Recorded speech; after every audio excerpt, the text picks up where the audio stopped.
vécu le confinement du 15 mars il y a un an. On est de nouveau dans une situation difficile, on n'a traversé que de l'incertain. Ce qu'on constate, c'est qu'en fait, le client, il a besoin d'omnicanalité aujourd'hui. Beaucoup plus qu'avant, puisqu'il y a des fois, il ne peut même pas se rendre dans l'agence, dans le point de vente, donc il est obligé de faire appel à des modes distants. Mais on constate aussi qu'il a pris l'habitude de ces modes, et il y a trouvé des avantages. Donc il y a un vrai sujet aujourd'hui, c'est effectivement cette omnicanalité, elle doit être construite de façon à permettre à nos clients d'avoir des parcours, comme on dit, sans couture. On passe de l'un à l'autre avec fluidité, c'est la même histoire, c'est le même concept, on a tous nos repères.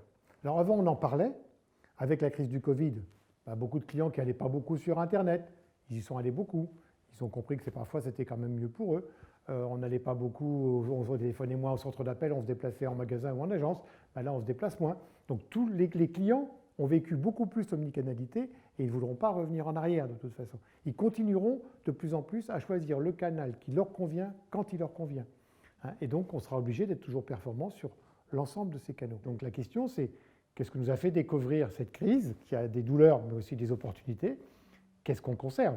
Quand on pense l'expérience client omnicanal, forcément la data arrive tout de suite.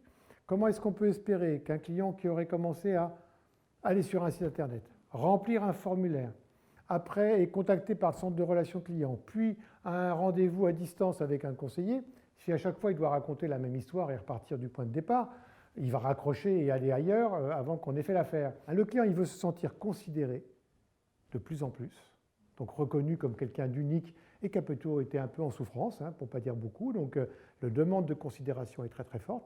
L'exigence aussi d'être bien servi, pas forcément en une fois, parce qu'un client peut comprendre qu'on va devoir le rappeler dans 3 jours pour lui donner la solution définitive, mais en tous les cas qu'il n'ait pas à raconter son histoire dans 3 jours. On ne peut pas réussir l'omnicanalité sans data. Encore faut-il avoir accompagné ses collaborateurs pour qu'ils comprennent que ces data qu'on leur demande de saisir dans des CRM par exemple, en quoi elles les aident eux-mêmes à accomplir leur travail et à constater la satisfaction de leurs clients. Il ne faut surtout pas penser qu'omnicanalité et data, c'est une affaire de techno. Oui, bien sûr, il y a de la techno derrière, on le sait bien, mais ces technologies, aujourd'hui, elles sont maîtrisées. Il y a des gens qui font de très bons produits, qui savent vous les installer correctement. Mais ce qu'ils font, qui vont être utilisés par l'ensemble des collaborateurs, c'est à quel point on aura fait comprendre et fait vivre l'expérience aux collaborateurs, que tout ça, ça va leur permettre d'exécuter leur travail avec plus de succès, que ça valorise leur métier, que ça montre qu'ils sont importants. Donc c'est d'abord pour moi des projets de transformation, d'accompagnement du changement, plus que des projets que techno. Le baromètre de la symétrie des attentions que nous faisons depuis plus de 7 ans maintenant. Maintenant, nous avons suffisamment de data pour faire effectivement des analyses par secteur. Alors on voit bien, il y a une chose qu'on mesure bien par secteur, c'est l'écart entre la satisfaction réelle des clients et ce qu'en pense l'ensemble des collaborateurs de l'entreprise. Donc il y a des métiers, si je prends la restauration où l'écart est très réduit, puisque si vous servez un client au restaurant et qu'il n'a pas aimé, il va en laisser dans l'assiette, donc vous avez une bonne perception de la satisfaction client.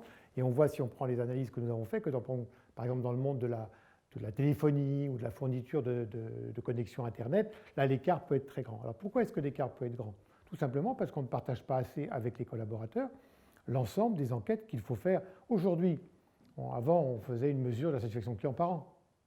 Bon, maintenant on en fait tous les jours. Ce qu'il faut, c'est mesurer la satisfaction client de façon quotidienne, peut-être pas chez tous les clients au fil de l'eau, mais tous les jours il faut s'assurer que hier mes clients étaient contents. Et cette satisfaction qu'on mesure tous les jours, il faut la partager avec l'ensemble des collaborateurs. Un collaborateur à qui on ne partage pas les enquêtes, avec qui on ne partage pas les lettres de réclamation, il est normal qu'il pense que les clients sont contents. Donc notre baromètre montre qu'il y a parfois des écarts de 20 points entre la satisfaction réelle et la satisfaction perçue du côté de l'ensemble du corps social, et ça c'est grave, parce que ça veut dire qu'on est en train de se raconter des sornettes. On pense qu'on fait bien, parce qu'on fait ce qu'on nous dit, qu'on le fait avec notre cœur, et ça c'est vrai, et pourquoi pas, mais encore faut-il que si ce n'est pas ça qu'on vient de faire précisément pour les clients, on en ait l'information pour pouvoir corriger les choses. Donc effectivement, il y a des secteurs, et effectivement dans l'assurance au sens large, l'écart est quand même encore trop grand à nos yeux.